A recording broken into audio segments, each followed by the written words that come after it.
Ош милициясы асынган абалда табылган 8 жаштагы кыздын өлүмүн иликтөөдө. Ош облусунун Өзгөн районунун Төрткөл айылында 8 жаштагы кыз өз үйүндө асынып алынган абалда табылды. Бул тууралуу Турмуш басылмасына 30 ноябрда айылдын башчысы тастыктаган.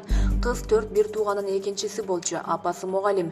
Окуя болгон күнү үйүндө эч кандай чыр болгон эмес. Өлүмүнүн себеби белгисиз деп маалымдалат басылмада. Ош облустук ички иштер башкармалыгы клубко Секелектин өлүмүнүн себептери такталып жатканын билдирип, кошумча маалымат берилет деп убадалады. Булак Клоп KG. 21 жерине бычак сайылган. Ош шаарынын тургуну үйүнө жакын жерде киши колдуу болду. Ош шаарында 21 жерине бычак сайылып каза болгон 32 жаштагы тургундун сөөгү 2 күн мурун табылган. 30 ноябрда адам өлтүрүүгө айыпталып шектүү катары 58 жана 60 жаштагы кала тургундары кармалды. Учурда алар убактылуу кармоочу жайда. Ош шаардык ички иштер башкармалыгынын маалымат кызматы маалымдагандай, милицияга бул тууралуу маркумдун атасы кабарлаган. 28 ноябрга караган түнү үйүнө келбей калган уулун атасы издеп чыгып, натыйжада үйүнөн алыс эмес жерден анын канга боелуп жатканын көргөн. Тергөөнүн алгачкы маалыматына ылайык, шектүүлөр менен маркум ичимдик ичип отуруп, сен мени сыйлайсыңбы же сыйлабайсыңбы деген жаңжал чыккан. Кармалган шектүүлөр мурунда адам өлтүрүү боюнча соттолушкан деп билдирди милициянын маалымат кызматы. Булак Клоп KG.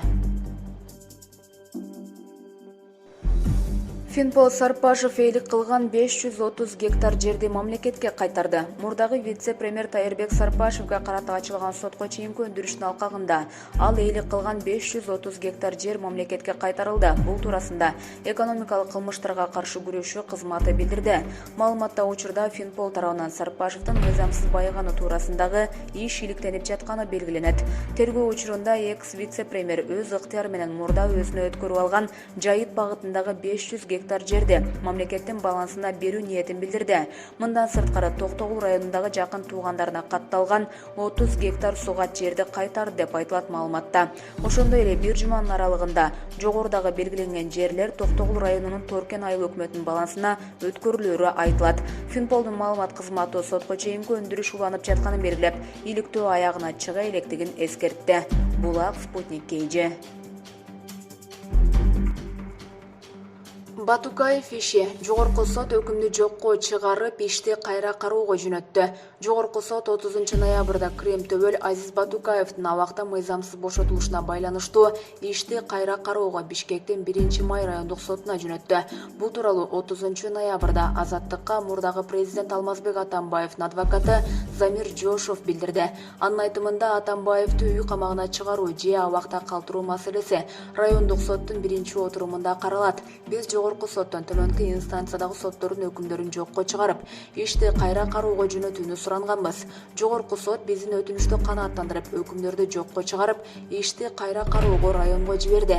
Эми башка жаңы судья карайт. Бөгөт чарасы ошондо райондук соттун 1-отурумунда чечилет, деди ал. Кыргызстанда баңгизат сатуу, мыйзамсыз курал сактоо, ошондой эле адам өлүмүнө алып келген баш аламандык уюштуруу үчүн айыпталып, 16 жыл 8 айга эркинен ажыратылган Крем Төбөл Азиз Батукаев 2013 жылы айыккыс илдетке чалдыкты деген негизде мөөнөтүнөн мурда түрмөдөн чыккан.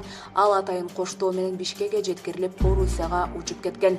Крем Төбөлдүн мыйзамсыз бошотулушу боюнча кылмыш иши 2019 жылдын январында кайра иликтенип, сотко ошол жылдын октябрында өткөн. Булак Азаттык.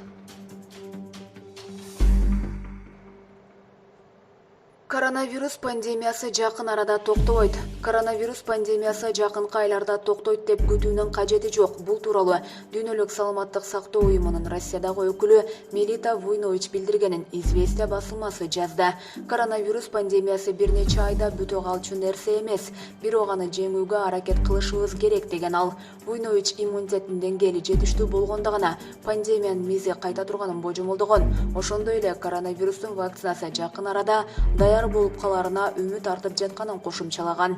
Коронавирус башка вирустар сыяктуу эч кайда кетпей турганына, адамдардын көздөрү жетип, ага көнө баштаганда гана пандемия соңуна чыгат деген адис. Ал аталган вирус менен жашоого көнүү зарылдыгына токтолуп, бирок ага баш ийбей күрөшүү керектигин белгилеген. Булак Спутник KG. Бишкекте кинотеатр, компьютердик клубдар иштей баштады. Ордо калада бүгүнтөн тарта кинотеатр, компьютердик клуб жана соода борборлордогу тамак аш саткан жайлар иштеп баштады. Бул тууралуу вице-мэр Айжан Чыныбаева маалымат жыйын учурунда билдирди. Анын айтымында, муну менен катар ишкерлерге бир катар талаптар коюлган. Аталган жайларда санитардык эпидемиологиялык талаптар аткарылышы шарт. Ар бир кардардын бет кап тагынып жүргөнү көзөмөлгө алынып, аларды аралыкты сактап отургузуу зарыл. Ошондой эле залдар 50% гана толушу керек, деди Чыныбаева. Вице-мэр ишмердүүлүгүнө уруксаат берилген жайлар тез-тезден текшерилип турарын эскертти. Булак Спутник KG.